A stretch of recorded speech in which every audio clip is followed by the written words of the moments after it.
For many fans of the Eagles, the story has always been about soaring harmonies, sold-out arenas, and albums that defined a generation.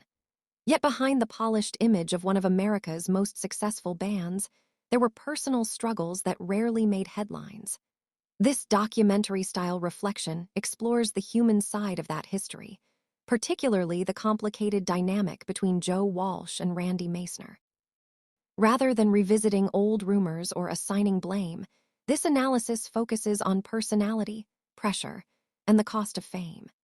It looks at how creative brilliance can exist alongside emotional fragility, and how silence within high-performing systems can shape outcomes in ways no one fully understands at the time. Decades later, reflections from surviving members invite a broader conversation, not just about music history, but about responsibility, empathy, and what happens when vulnerability is misunderstood in environments built for endurance rather than care. When Joe Walsh joined the Eagles in the mid-1970s, the band was already moving at extraordinary speed. Success had shifted from aspiration to expectation. Early camaraderie was gradually replaced by precision, discipline, and increasingly centralized leadership. The stakes were no longer modest, they were global. Tour became larger, production more complex, and commercial pressure intensified with each release. Walsh entered this atmosphere with experience and confidence. Known for his adaptability and sharp musical instincts, he fit naturally into a structure that rewarded boldness and decisiveness. He had navigated demanding industry spaces before and understood how to assert himself creatively. In contrast, the evolving environment posed deeper challenges for Randy Meisner, whose temperament leaned toward introspection. As the machinery of success accelerated, personalities that thrived under confrontation gained influence. Those who preferred reflection over rivalry sometimes struggled to maintain equal footing. The band's transformation from collaborative group to tightly managed enterprise marked a turning point that would shape relationships in ways few anticipated. Randy Meisner had been part of the Eagles from the very beginning. His bass lines grounded their early recordings, and his high harmonies helped craft the signature sound that distinguished them from other acts of the era. Songs such as "Take It to the Limit" showcased not just technical ability but emotional openness. Delivering that kind of vocal performance requires consistency and resilience, especially on long tour. Night after night, the expectations remained the same: clarity, range, and emotional intensity. For audiences, it was a highlight. For Meisner, it gradually became a source of pressure.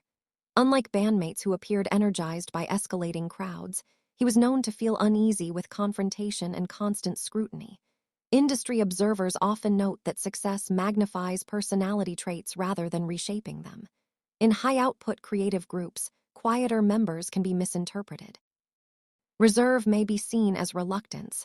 Sensitivity may be mistaken for weakness.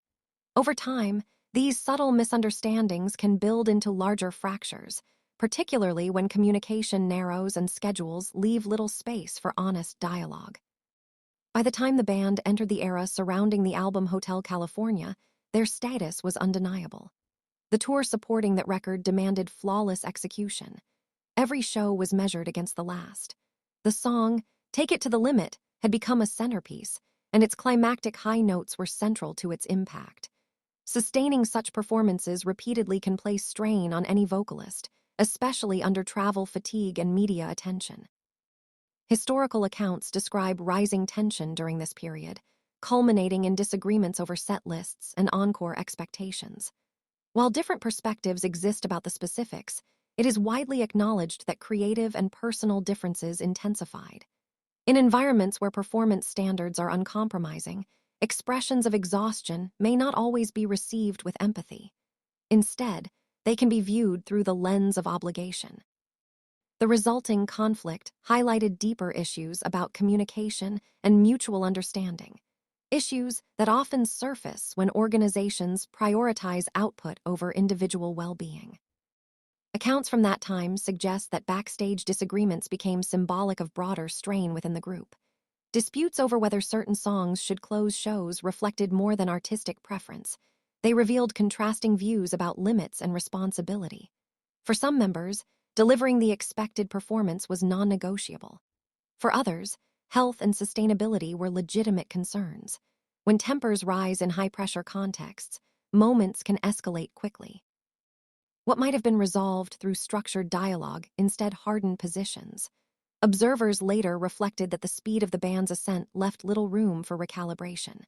Success can create momentum that feels impossible to interrupt. In such climates, stepping back may be interpreted as falling behind. The conflict surrounding Meisner's role did not erupt overnight. It developed gradually, shaped by personality differences, industry demands, and the absence of mediation. In hindsight, it illustrates how even highly accomplished groups can struggle to balance excellence with empathy when communication falters. Randy Meisner eventually departed the Eagles in 1977. Publicly, the transition appeared smooth. Another accomplished musician stepped into the role, and the band continued its trajectory. From a business standpoint, the change was managed efficiently. Yet for Meisner, the shift marked the end of a defining chapter. Leaving a globally recognized act carries emotional consequences beyond career adjustments. It alters identity, routine, and community. Interviews over the years suggest that he experienced mixed emotions, relief from pressure alongside uncertainty about the future. Solo projects followed, and while some achieved moderate success, they operated under the long shadow of his former band's achievements. The music industry often measures artists against their most commercially visible era. Anything less can feel amplified. This pattern is not unique to Meisner. Many musicians who exit iconic groups encounter similar recalibration challenges. The experience underscores how fame, once attained collectively, can be difficult to replicate individually. In the years after his departure, Meisner faced personal and health struggles that were documented in public records and media reports. Like many artists navigating abrupt lifestyle changes, he confronted emotional strain. Discussions around his later life frequently reference challenges with anxiety, substance use, and legal guardianship arrangements. These matters are sensitive and complex. Rather than sensationalizing them, it is important to acknowledge how sudden shifts in identity and support systems can affect long-term well-being. The entertainment industry has increasingly recognized the need for mental health resources, yet such conversations were far less visible in the 1970s and 1980s. Retrospective analysis suggests that structures focused primarily on productivity rarely provided consistent psychological support. Meisner's story reflects a broader pattern experienced by numerous performers of that era, talented individuals navigating pressures without frameworks that are more common today. Joe Walsh, who has spoken openly about his own journey with addiction and recovery, later reflected on that period with candor. In interviews, he has emphasized personal accountability and the importance of empathy. His remarks have not centered on assigning blame, but on recognizing missed opportunities for understanding. Looking back across decades often brings clarity that was not accessible in the moment. High-functioning teams sometimes prioritize cohesion over confrontation, assuming silence preserves stability. Yet silence can also allow underlying issues to persist. Walsh's reflections invite consideration of how bystanders within powerful systems interpret responsibility. Is neutrality protective, or can it unintentionally reinforce imbalance? Such questions extend beyond music history into workplaces, institutions, and creative collaborations worldwide. The passing of Randy Meisner in 2023 prompted renewed attention to his contributions. Tributes from peers and fans highlighted the distinct tone and emotional resonance he brought to the Eagles' catalog. While public statements varied in length and tone, the overarching message recognized his foundational role. Music historians frequently emphasize that the band's early harmonies would not have achieved the same texture without his voice. Revisiting archival performances reveals how integral his presence was to their rise. Recognition after loss can carry both gratitude and poignancy. It reminds audiences that artistic legacies are collective endeavors shaped by diverse personalities. Today, discussions about the Eagles' evolution often include analysis of leadership structures within creative groups. Centralized decision-making can streamline output but may marginalize quieter voices. Decentralized systems encourage dialogue yet can slow execution. The balance between efficiency and inclusion remains a challenge in many industries. Meisner's experience provides a case study in how temperament interacts with organizational culture. It also highlights the importance of psychological safety, the assurance that individuals can express limits without fear of reprisal. Contemporary management theory underscores this concept, but its absence in earlier eras was common. Ultimately, this story is less about revisiting conflict and more about understanding context. The Eagles' achievements remain significant in American music history. At the same time, examining internal dynamics offers lessons about empathy, communication, and sustainability. Talent alone does not shield individuals from pressure, nor does commercial triumph guarantee personal security. When systems reward relentless output, they must also cultivate support structures. Silence may feel practical in fast-moving environments, but reflection suggests it can carry long-term cost.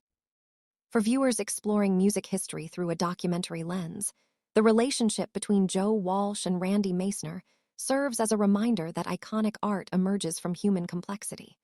Behind platinum records are individuals navigating ambition, insecurity, loyalty, and fear. Revisiting these narratives with nuance allows appreciation without mythologizing. It encourages balanced storytelling that honors contribution while acknowledging vulnerability. As audiences continue to celebrate the Eagles' catalog, remembering the full spectrum of experiences behind it deepens that appreciation. The conversation is not about rewriting history, but about learning from it, recognizing that empathy within powerful systems is not weakness, but strength.